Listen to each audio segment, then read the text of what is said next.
What's the date today? 1st of April. So what's special about today? Oh, so we all know about the common thing, April Fool's Day. Well, maybe they're April Fool today. They're going to get what they're going to want. But besides that, this day is actually very, very special. And I wasn't aware of this until I looked at my email box and saw one of the emails, and it gave me some information. Now, can anybody tell me from the audience or Sangat who they think has really put Sikhi on the world map in the last 10, 15 years? There's one individual that's put Sikhi in the world map, the international map, in what he does. Anybody name that person?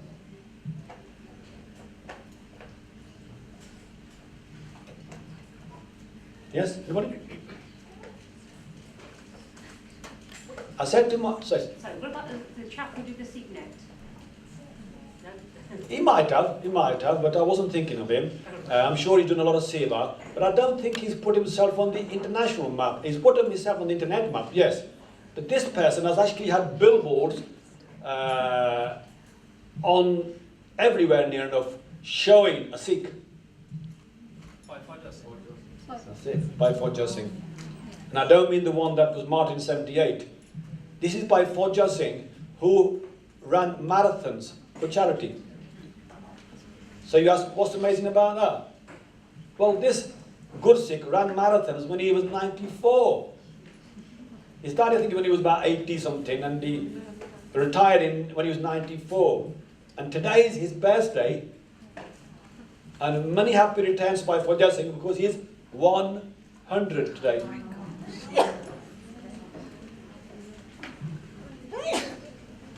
And I personally think all my talks and all my sort of little minute seva and all others who've done, immense amount of seva, he's the one person and only the one person who has given Sikhi the right image in the world.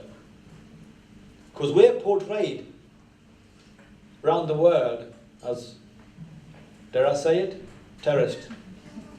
Why? Because we're classed with our Muslim brothers. And when he ran the marathon in New York, near the site where the 9/11 happened, some even shouted, Bin Laden. He wasn't worried about that. He said, that didn't bother me at all. But can you see, a lot of these questions are about Sikhi spirit. How do I become a stronger Sikh? If you could take anything away from today, I would say take Bhai Joginder with you.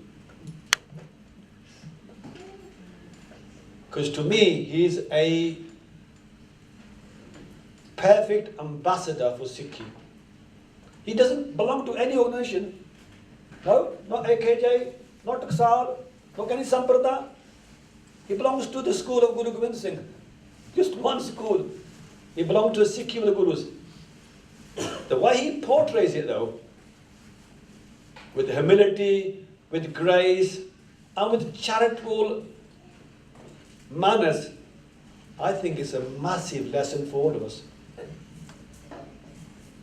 And that, at that age when, I say now I'm only 60, and I say, oh, I'm old now, I'm tired. When I look at him, I feel embarrassed. I should be saying that. He retired from marathons at 94 and he's still doing small races to encourage the youth. And I was looking at his details, and one of the things that stood out was his lifestyle. He says, Bhai Joginder attributes his success to ginger dal. Ginger dal curries, he used to call them, sending the English press into paroxysm of delight. His coach Harmantar Singh says, Bhai Fauja Singh eats very little and drinks nothing stronger than water. You've got my meat-eating brothers, and they are my brothers. They are Sikhs, so don't get me wrong. I respect them for their Sikh, even though they might eat meat. They say, how can you have strength without eating meat? How can you fight without eating meat? And here's a classic example of a fighting warrior. I tell you one thing, it takes more guts and strength to run a marathon than actually have a punch over somebody. Am I right? To run a marathon, how many hours does it take? 4 or 5 hours? That endurance you got to have, that strength you got to bring out in yourself, it's immense. To have a fight is easy. Pick a gun up, pick a sword up. You can kill somebody or be killed. But actually to put your body through this sort of immense torture, it's not easy. He says, my diet is simple fulka, chapatis, rotiyan, dal, lentils, masala di dal, green vegetables, yogurt and milk. I do not touch, and this is a lesson for the Bibiyan who make the langar here, who feed the Gursikhs with this dangerous food and then wonder why they lie all day doing nothing. While they sleep after their simran, because they have that many parathas, and he says, I do not touch parathas. And when you have these wedding parties, you make so delicious things, and they're called pakoras as well. He said, I don't touch them either. I don't touch parathas, I don't touch pakoras, rice, or any other fried food. But he takes lots of water and tea with ginger. That's his diet.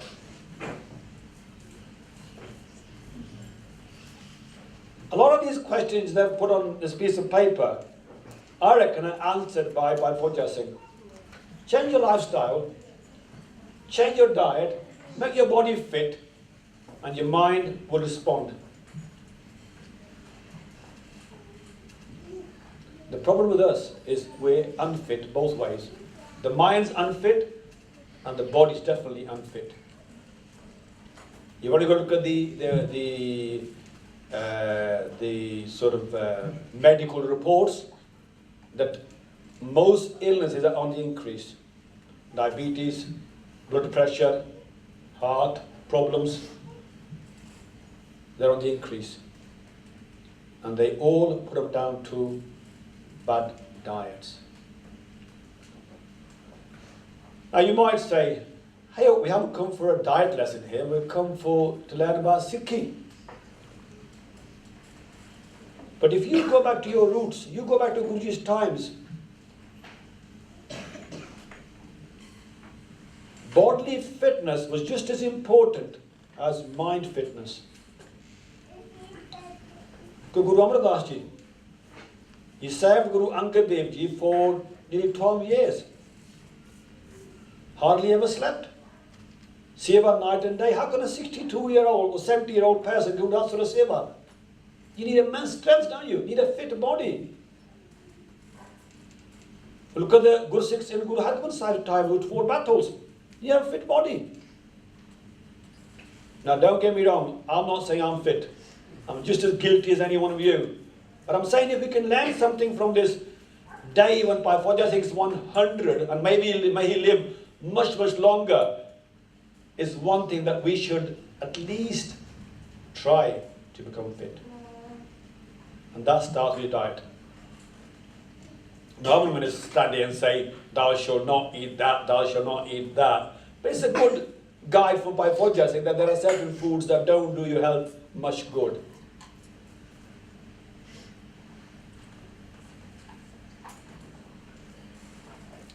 What affects us? Well, we've discussed the food bit, so hopefully each one of you consider that and think how you can improve your health. But the more important aspect is what affects our mind. Now, I'm sure most of you, if not all of you, come to the Gurdwara to receive Guru's blessings. so you can have a better life, a more peaceful, more rewarding life. But when we look around, each one of us, that doesn't seem to happen. Most of our lives are, to say in turmoil, probably is too exaggerated, but we have a lot of stresses, a lot of tension.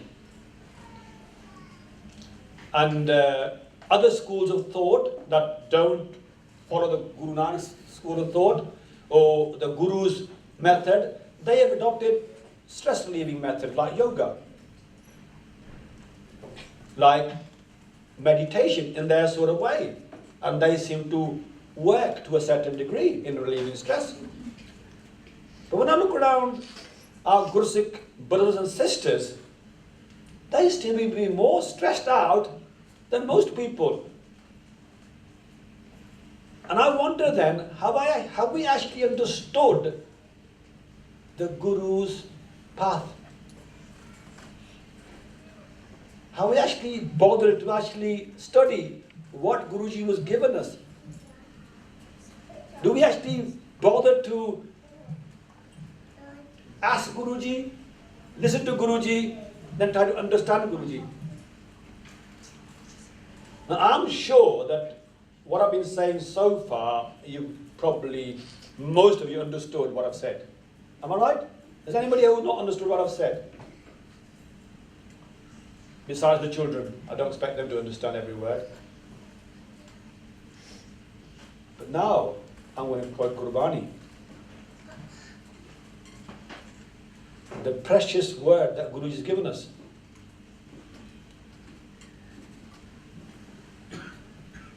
ए शरीरा मेरिया इस जग में आया के तुद कर्म कमाया के कर्म कमाया तुद शरीरा जाओ तू जग में आया जिन हर ते रचन रचिया सो हर मन न वसाया गुर प्रसादी हर मन वसिया पूर्व लिखिया पाया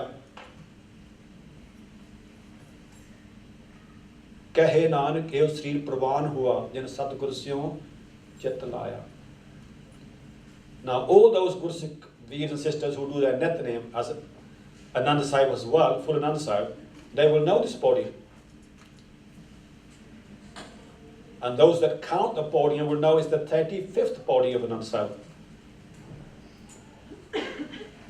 But does it actually ever hit us? What Guru Amar Das is saying? Do we actually ever stop to think, Guruji ki kya gaya? And if the truth is known, I'm not going to stand there and pretend that I do.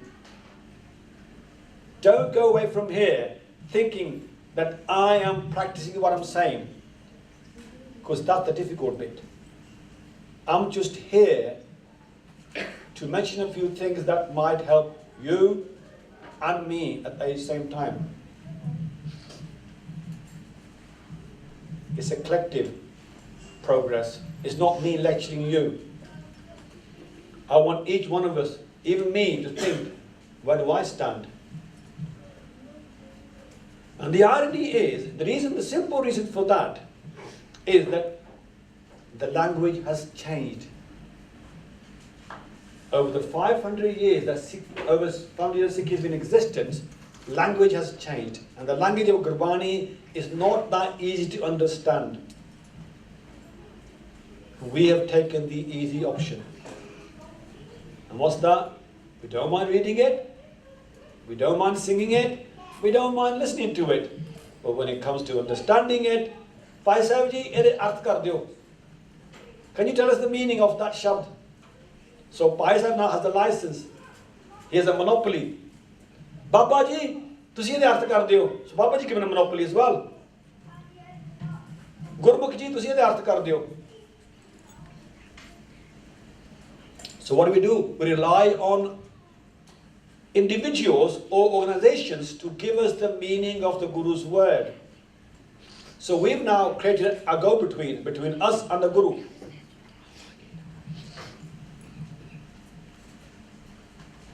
One of your prime aims, if you want to increase your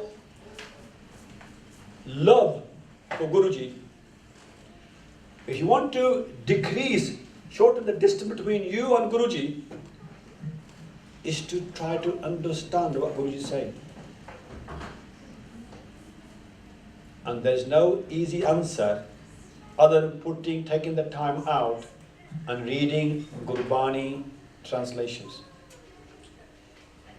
There's no other easy option. You can go through life, ignore this fact, and you'll be none the wiser in 20, 30 years' time. I have known individuals who've been in Sikhi for the last 30, 40 years, and they're none the wiser, because they never took the time out. In fact, I was interviewing a Gursikh that I respect highly, and there's not money that I put in that sort of respect. But in this individual I do, because I've known him for a very, very long time. And I was talking to him, and I said, some people say, some Gursikhs, that there's no need to know Gurbani meanings, just do Simran. And Gurbani meanings will be revealed to you in due course. Now the reason I'm mentioning this Gursikh without his name is that with Guru's grace, he has achieved something in his Simran, which I am not. That's why I'm mentioning that. And I said, you have read the translation of Guru Granth Sahib probably more than once. What is your view? And he said, they're wrong. If you do Simran, it will take a very, very long time for you to get their meanings. It's easier to put the effort in. Because it's a language. Gurbani is a language. Or it's a composition of different languages put together in words. You've got to understand them.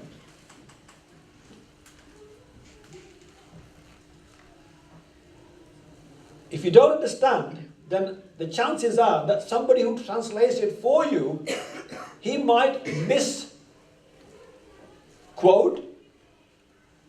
and he might mistranslate to his benefit. That's what happened in Punjab. That's why Babis came on the scene. They mistranslated Gurbani in their favour. And the poor people, the illiterate people, just weren't knowledgeable enough to know the difference. They followed them like sheep. Those that knew the meanings stood up and said, hold on, Guruji is not saying that at all. They became the minority, the majority just followed the crowd. And we have Sikhi where it is now. There's a very, very tasty, very interesting happening in Guruji's time. There was a Guru Hargobind Sahib, our sixth master, sixth Guru, was going along on a path, walking along a path, and they had a cry in the bushes. The Guru says to the Sevadars, find out what it is. And they went to the bushes and they found this child, abandoned baby, crying. And he was very dirty. They said, oh, it's an abandoned baby, it's very dirty. The Guru said, well, clean it. And it was a boy. And they cleaned it up. And Guru said, they said, it's very kutha. It's more ganda, it's dirty. He says, no, it's not kutha, it's sutra. It's more clean here. He's going to be a great saint, this guy. And Guru Sahib delegated one Gursikh to look after him and bring him up. And Guruji, all knowing, Guruji's words came true. Bhai Sutra was a great saint. He became, but Sutra had one little thing in him that he used to do some strange things, some silly things in our view. But they had an immense message behind these silly things. One day he came to the Sangat, Kirtan was happening, and you know, like, I'm standing in front of you. If I stand like this, say, yeah, Sat Sangat Ji, you're going to think, what the hell is he doing? He's turned his back to us.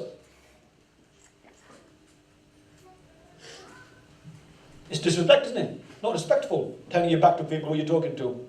He did that. He turned his back to the Kirtan and sat there. The Gursikh saw this and said, he's at it again. He won't do this, stops these silly things.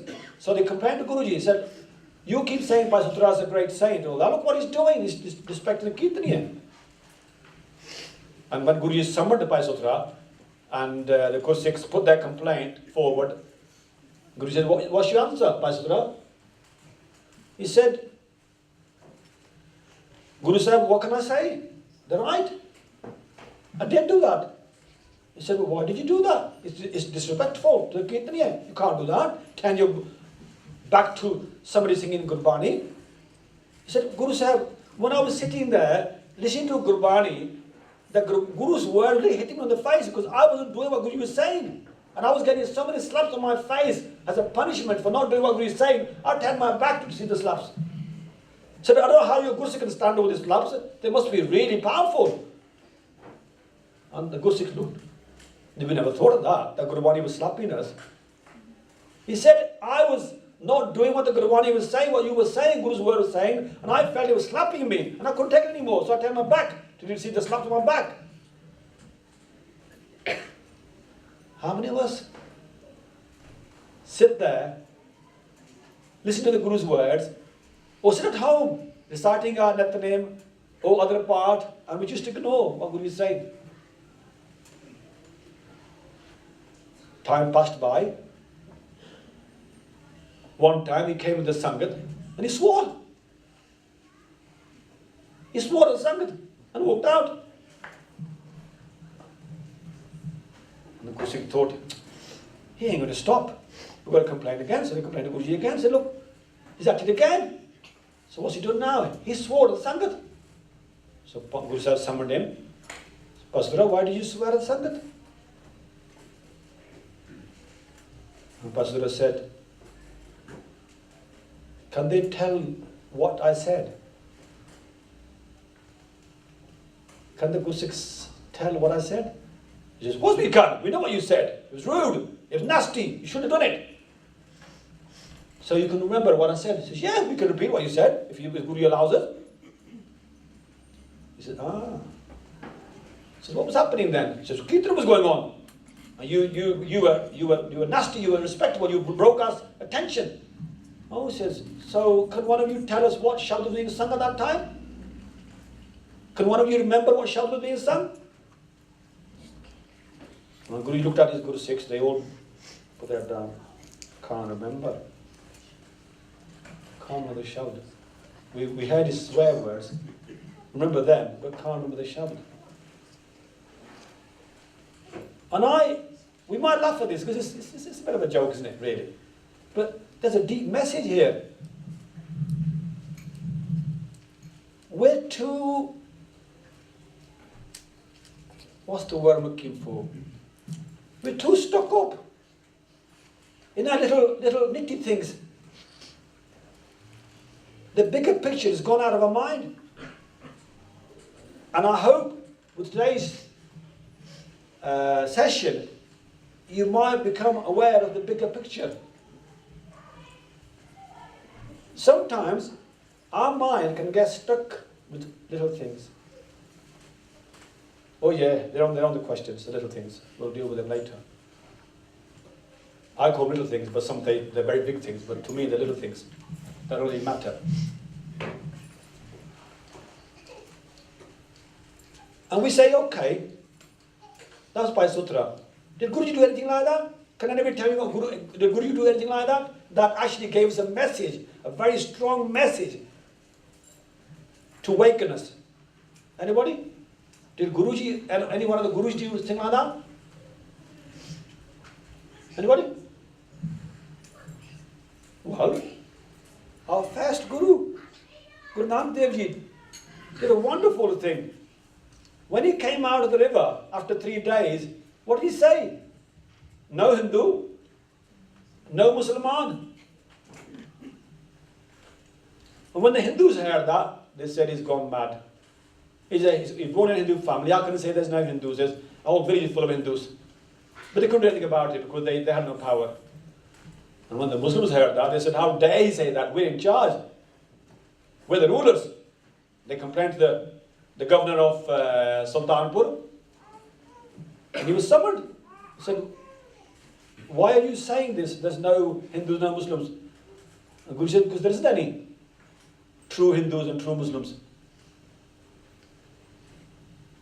They're all pretenders. And they're only labels. At the root of it, you're all God's children. ਉਹ ਕਹਿੰਦੇ ਅਸੀਂ ਰਾਮ ਨੂੰ ਮੰਨਦੇ ਆ, ਤੁਸੀਂ ਕਹਿੰਦੇ ਅੱਲਾ ਨੂੰ ਮੰਨਦੇ ਆ, ਫਿਰ ਕਹਿੰਦੇ ਇੱਕੋ ਰੱਬ ਆ. You say, we believe in Ram. You say, they say we believe in Allah. But they all say Allah is only one God. So therefore you must be all God's children. And yet there's that much animosity between you two that you can't stand each other. And when the Nawab heard this and the Qaji heard this, he said, okay, because a cunning person like me, right, has answers. And they can always turn things around. And I say they're very dangerous people like me. Because they are using their knowledge really like a knife to cut somebody up. So be aware of people like me. Because they can be very dangerous, they can be very helpful if in the right mood. And in the wrong mood, they can be very dangerous. Because they can use that knowledge to really cut you up, your faith. The Qaji said, if you believe there's only one God, we're all God's children, would you come on with us and pray in the mosque to the one God that you're saying? He says, yes, by all means. I have no objection. So they all went to the mosque at the prayer time. And when the Qaji started saying prayers, namaz, they all did their bowing to the ground and we just stood there doing nothing. They finished the prayers. And I think, from what I've been told, they take about 5 to 6 minutes or 8 minutes, the whole prayer session. And they do it 5 times a day. When they finished, the Qaji was fuming.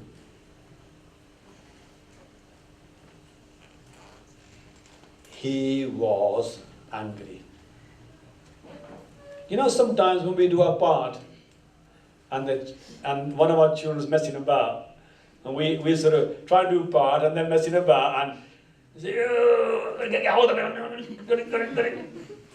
Why does he shut up and just sit there and do as he's told? And the kids say, oh, I'm going to play about, I'm going to mess about. And he messes about. You do your part, then you're trying to get hold of him and say, oh, I'm going to slap you one. We can't anyway, because the law's against you. You can't slap good enough. So don't try it. But can you see the anger? Can you see the Qaji in us? The Qaji isn't dead, you know. He didn't pass away. He lives on. He was a religious person. He could not stand somebody mocking his faith. Aren't we like that sometimes? We get so angry. I'm going to kill that person. He said this about Sikhi. You know, as though you got a license for Sikhi yourself. You're going to now save Sikhi all on your own. So Qaji said, you have been very, very disrespectful to us. Unrude. You came here to pray with us, doing the namaz as we were doing it. You just stood there rudely. How do you explain yourself? And Guru said, I came here to pray to Allah with you. But there's nobody praying to Allah. There was nobody. And there was hundreds of Muslims there doing their prayers. There's nobody praying to Allah. I tell you one thing, if Guruji was here today, he'll say, there's nobody praying to Waheguru today. Don't ever kid yourself about what we are. We are no better than that Qaji. Most of the times. Why? Because the same instrument that he had, we've got. The same devils he had, we've got. They're not going anywhere. The panchor he had, we've got them as well. What are they called? The panchor? Kam, Krodh, Lobh, Moh, Ahankar. Lust, anger, greed, attachment, pride. He had them as well, and we got them in abundance. Loads of them. He says, what do you mean? Nobody was doing it. I was doing it. He said, Qaji, you weren't doing it. He says, why? How dare you say that? He says, all you're worried about is the horse is foul, playing in the garden. You're worried about it falling in the well because it was loose. God, you sort of felt a bit embarrassed. How does he know that? That was in my mind.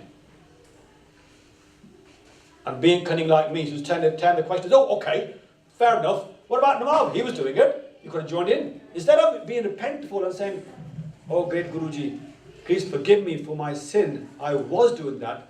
The cunning person, and remember, the cunning person has no bana.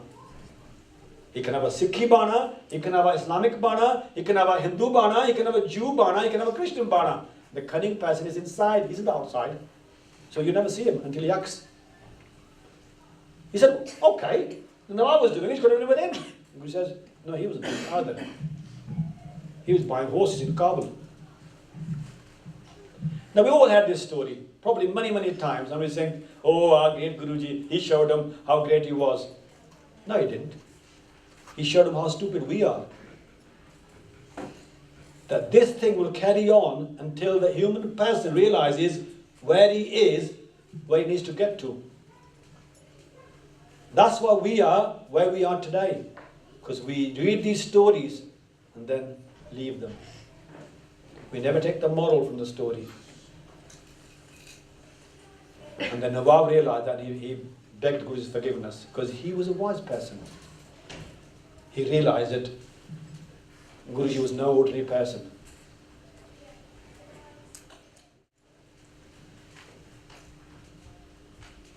Guruji brought this wonderful path to this world. What was that path? The world called it Sikhi. He said, this is a path to my Guru, to God, one and only God. O Ikya, Ik, Omkar, O Creator, O Sustainer, He is everything. O Satya, O Truth, He is truth. His name is truth. His name is everlasting. He's a creator, Karta, and he is in his creation as well. Karta Purkhya. He's Nirpao. He has no fear. He's Nirvair. He has no enmity. He has no enemies.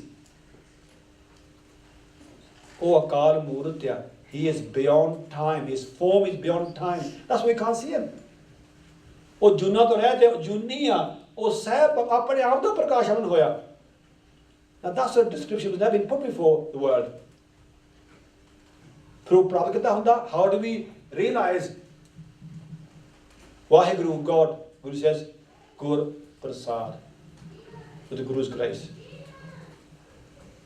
That was the path from a human to God. That's our journey. All the rest are just tools we need on that journey. That's the goal. From where we are to reach Vaheguru. There is no other goal. All the rest are tools to assist on that journey.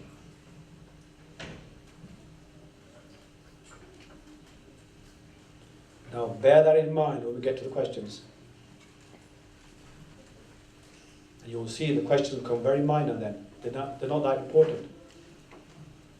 Because if you bear the bigger picture in there, it stops you doing silly things most of the time, if not all the time. And it's the silly things that put us down. If you understand your goal, right? Our goal is to meet Vaheguru, is to merge into his light, our soul, into the prime soul. Then we need to ask the question, what do we do? How do we succeed on this journey?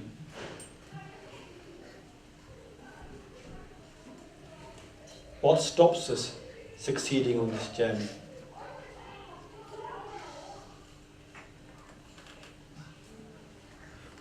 Now, before any of you go to sleep, I mean, it can happen, it does happen sometimes. They get so bored, so they stop talking, start dozing off. I'm going to have a bit of interaction here. I want you to come up with the answers.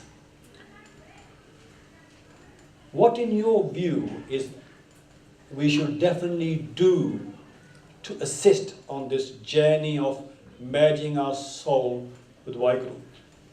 What is the thing that we need to do? Anybody? Oh, where's that microphone go? Yeah, there's somebody there. So put your hand up and you can bring the microphone to you. And it won't do for all of you to not say anything. Yes? I think doing ardas is one thing. Nimrata dena. Very good. Doing ardas with humility. Nimrata. Yes? That's prayer. Yes? Anything else? Okay, so Bibi here, front. Gonna have your exercise time today. Keep moving. That's one person learning from Bhai Joginder SIngh. Others will learn later. Andy. To accept everything as God's will. To accept everything as God's will. Very, very good. Very, very essential. In fact, when Guruji asked the question in our magical prayer, our morning beautiful prayer of Sri Japji Sahib, Guruji says, Kiv sachiara huiye, kiv kude tutte paal, hukm rizai chalana, nanak likhiya naal. To live in his will. To accept his will. How sweet. Now, obviously, you're not going to go away from here and say, I should now start accepting his will and everything's easy, because trust me, it's not as easy as that.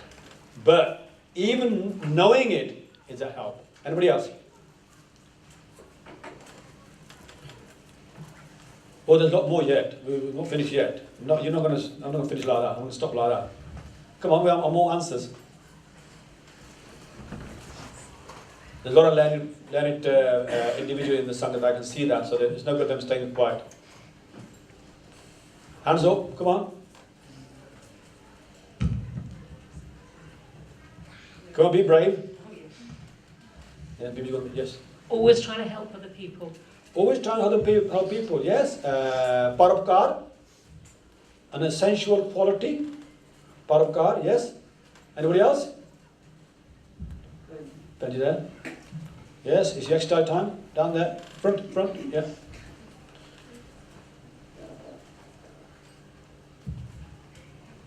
Be truthful. Be truthful. Brilliant. Yes. Be truthful. Definitely. Yes.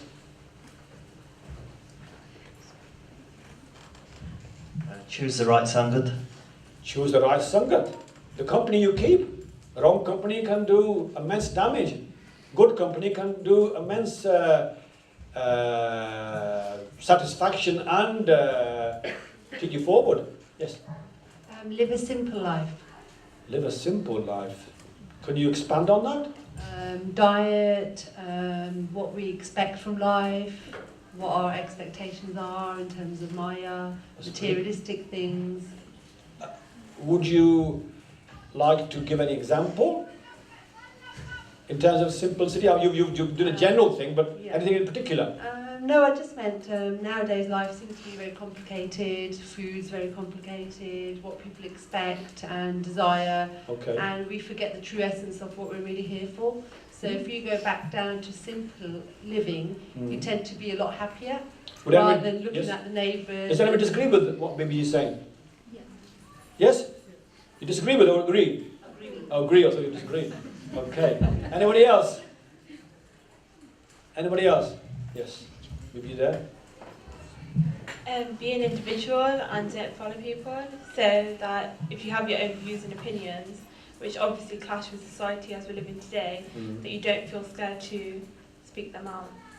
Okay, that's good. Be an individual. Be strong in what you do. You just follow the crowd. Yes. Anybody else? I see they're waking now, so we're getting the attention now. Good. To remember God at all times. To remember God at all times. That is very hard, isn't it? Well, it's essential, but it is probably the hardest thing to do. Remember God at all times. And Guru says that, Aknokha Satya Nam. It is Okha. And, you know, that's a subject on his own, really. Simran. But just briefly, we did Waheguru, didn't we, for a few minutes. That wasn't hard, was it? I didn't find it hard. Did you find it hard? So why are you Guru saying, hey, Okha? I thought it was easy. Did you find it easy?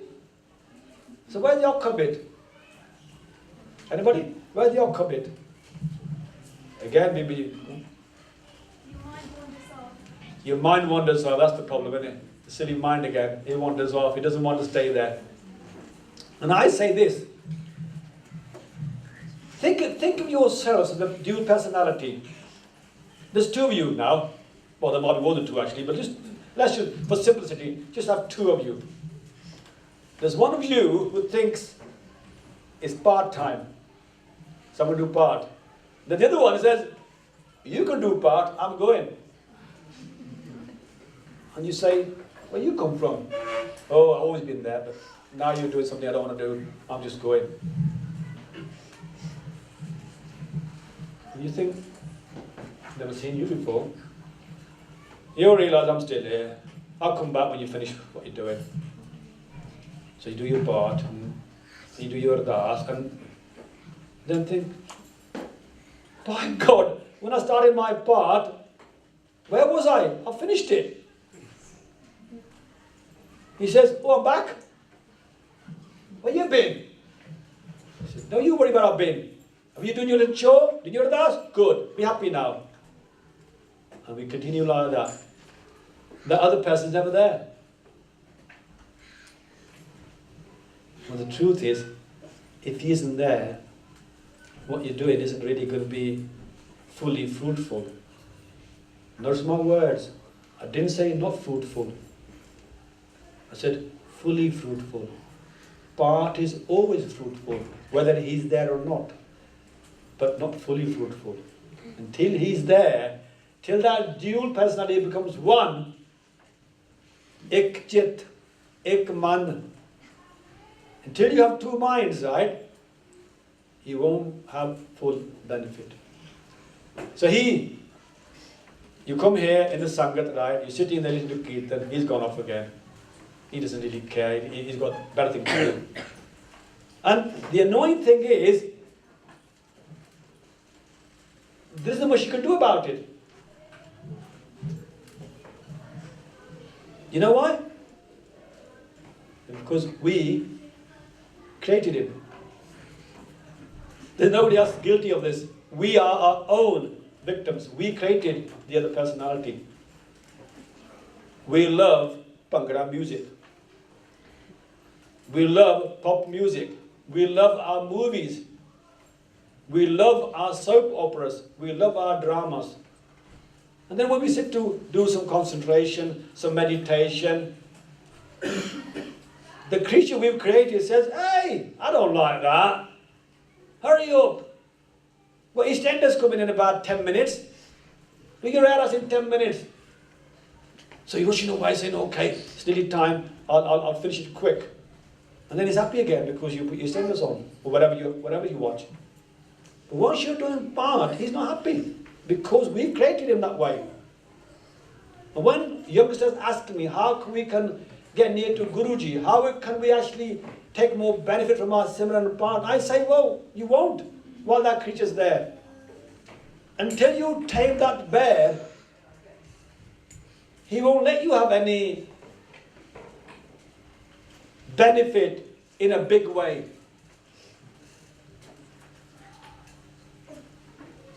I'll tell you a little story from my own life. It might help somebody, it might not, but who knows. We're going back now, 1966, 67. 40 odd years ago. My grandma came to the UK. She lived here for a while, then she passed away. Bless her soul. And I was totally, as you can say, inverted commas, English. Clean shaven, no hair. Grandma passed away. That was a bit of a shock to me. The first death in our family sort of thing. And I was quite close to her. But even before that, my mother, who wasn't a very devoted, strong Gursikh, but she was in her own way devoted. She, when we were young in Punjab, before 1960, she used to encourage us to recite poems of our shaheeds. And we used to memorize these poems and used to recite them at Gurpurabs and any gatherings. And me and my brother. And when we came to UK, before we came to UK, we came to Delhi, and before going to the airport, he said, we must go to Gurdwara Sikhism Sahib, the martyrdom place of Guru Tegh Bahadur Sahib, our ninth master. So we must go there and pay our respects. So we went there, did our matha, and I don't know where she got this courage or the guts from. She said, I want you to recite your poems here. Monne, no hair, coming to UK, and she had the goal, she had the guts to say to the committee there at this historical Gurdwara, I want my sons to recite the poems of the shaheeds in the Sangat. And I can just vaguely remember this, we go back 50 years now, and I can vaguely remember this. They took us into a small room, and there's this elderly gentleman, you know, like a flowing white beard and a like Gurmukh, and he said, okay, I'll listen to your poems first. Let's recite them here before we put you on the stage. So me and brother recited the poems of the shaheeds, Guru Arjan Dev Ji, Sahib Yadi Shaheed, and he was totally impressed. He says, brilliant, he said. He said to mother, why are you taking them to their Guru Gobind Singh Sahib Yadi like that? He said, look at their age. About 10 and 11, 12. He said, why are you taking? He says, their father's there, they've got to go. And they gave us time. And I still can't believe it this day that they gave us time. And we did the poems and the money just flowed from the Sangat. We didn't want the money was left there. But I still think to this day it was the blessing of that Gurmukh and the Sangat that brought me back into Sikhi. It's not anything I did. Never ever underestimate the blessing from a Gurmukh or a Gursikh. Time passed by, 6-7 years here, going to school, doing the normal things that kids do.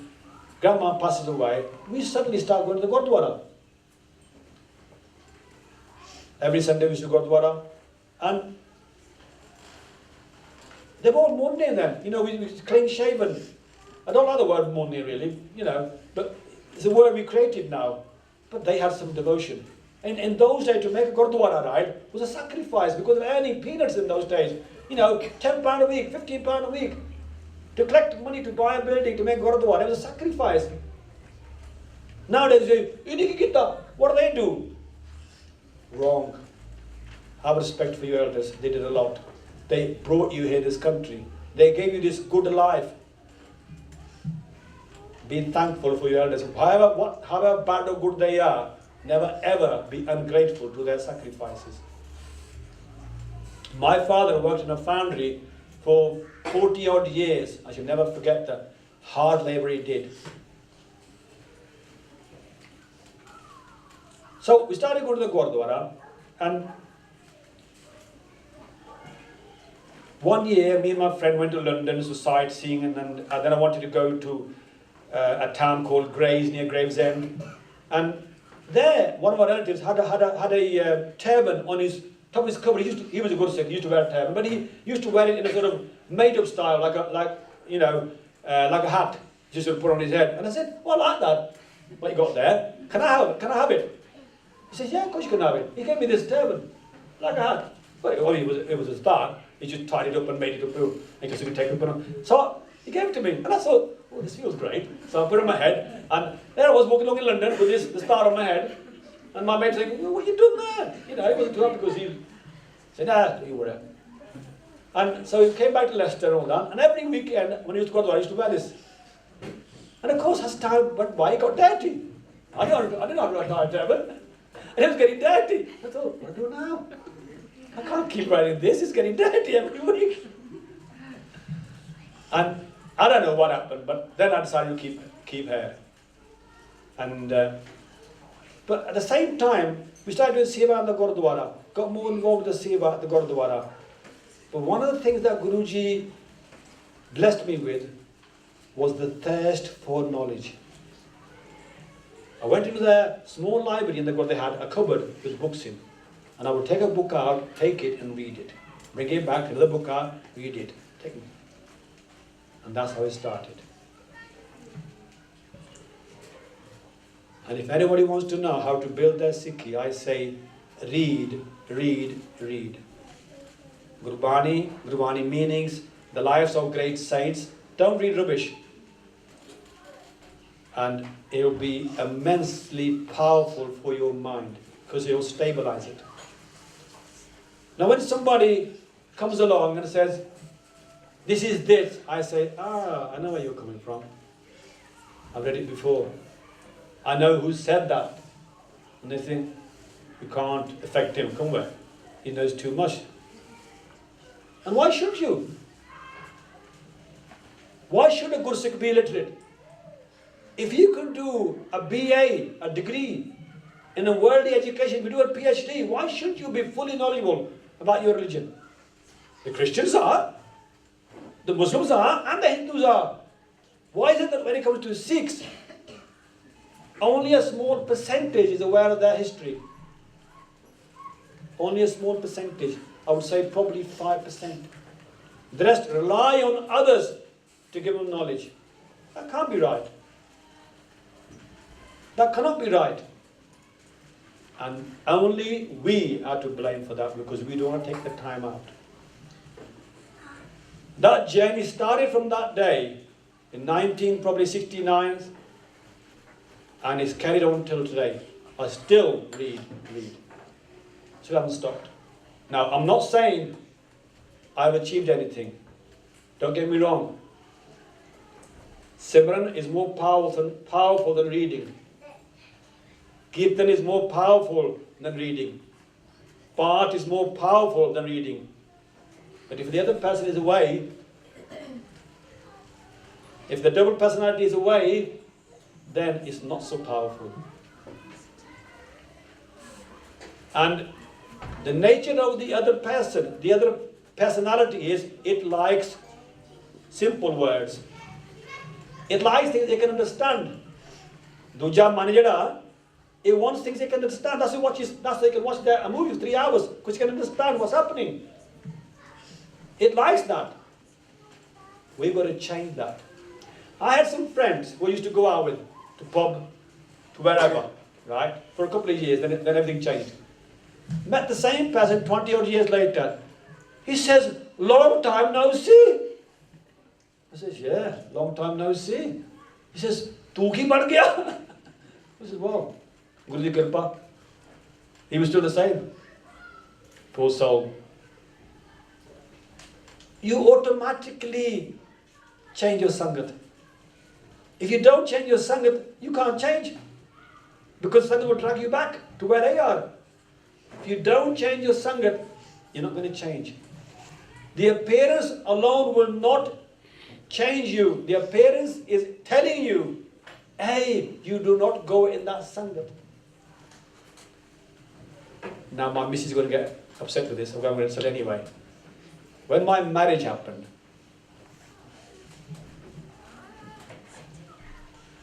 in those days they used to do the registered marriage first, then the Nandakarja. When that happened, I went to Leamington where they lived, and my father-in-law, though he's a Gursikh, but he used to drink. My father was a Munna, so he didn't care anyway. So he went in the room and he got the spirits out, and I walked out. Just got married. He says, where are you going? I said, I can't sit here. What do you mean? He said, no, I'm going to offer to you. You don't have to drink. I said, I'm not going to sit here. My dad said, I think you better do what, he's not going to sit here. He's very adamant, he'll do what he wants to do. So you better give him another room. So they gave him another room to sit in. Now, you have the choice to make the decision. You can either go along with the crowd or say, Sorry, I gave that crowd up a long time ago. A lot of people ask me now, what's wrong with going to clubs? What's wrong with going to pubs? What's wrong with doing bhangra? And I said, nothing. If you want that sort of thing, it's not for me, because Guruji has given me a better thing to do. Guruji has shown me the path where I need to go, and this is not part of that path. Sorry, it's not part of my journey. What am I going to go there for? I gave that 40 odd years ago up. I don't need to get now, do I? It can't help me on my path. It might help you on where you want to go. And your path might be different. You might be a Gursikh appearance. Doesn't mean you have the same goal. Wouldn't it be nice if all the Gursikhs had the same goal? But it's not going to happen. Why is it not going to happen? Because Guru says, Jag mein uttam kaadiye virle ke Jan Nanak eo khel kathan hai kinhu gurmukh jana. Again, I'm not going to let you walk away from here thinking, I'm not. But I have a certain small amount of understanding of the Gurmukh path. And that keeps me on the narrow and straight path. Without the understanding, you struggle. Because that cunning person who comes from outside, could be me, could be anybody else, will drag you by your ear and take you along because you know nothing better. Okay, let's get on to the subject that we're supposed to be here for. The questions. Now, just to recap, or just to sort of share with you, can anybody tell me what message they've got from this session so far? Hands up. Can anybody sort of tell me what message they've got? Baba means wasting my time. Yes, brave Bibi here. Okay. I think the main lesson is that you can have the knowledge, but it's having the understanding of the deeper meaning and kind of having the retention and the kind of power to keep going until we fully understand it. Otherwise, there is a point, but not so much of a point, so you need to fully understand it. Okay, good. Maybe here.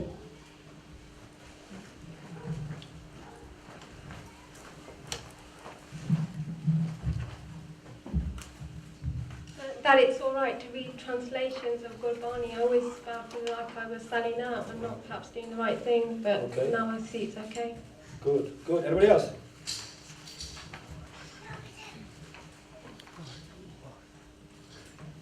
Yes, anybody else?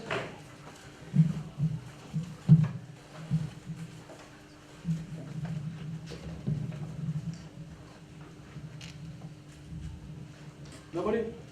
Okay. That's easy to sum it up. We need to always focus on ourselves, because only we, with the Guru's grace, can complete this journey. Nobody can do it for us. No Baba, no Bhai Sahib, no Sant, no Gurmukh, no Gursikh can complete the journey for us. They can only inspire us. We have to fight our own battle. Why? Because until we fight that battle, we can't merge in the Supreme Soul. Until the five are subdued, the Panchor, we will not complete our journey. So, yes, by all means do Sangat of great souls, but remember, the journey has to be travelled by us individually. And that's why when we're alone, we must contemplate on our own weaknesses, our own problems, and say, how do we overcome them? Seek advice, but don't be blindly led